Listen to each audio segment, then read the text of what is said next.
In today's video, I'm going to teach you how to view your Substack history. Whether you're an avid reader who's looking to revisit past articles, or you simply want to keep track of your reading habits, knowing how to access your Substack history can be incredibly useful. So let's jump right in and walk through this process step by step.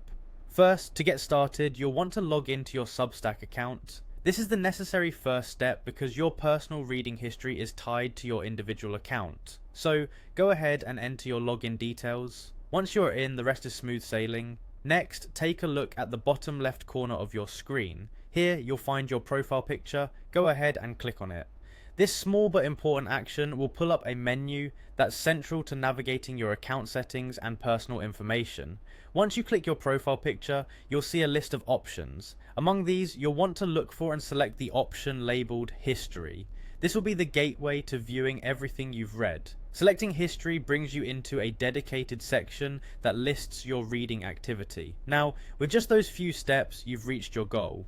In this section, you can now view your entire reading history. This page will show you articles you've already read, or perhaps started and intend to finish later. It's a fantastic feature for revisiting poignant articles, or tracking your reading over time. Whether you're researching or simply enjoy journaling your reading experiences, this history tool is an excellent way to keep tabs on your engagement with Substack's rich content.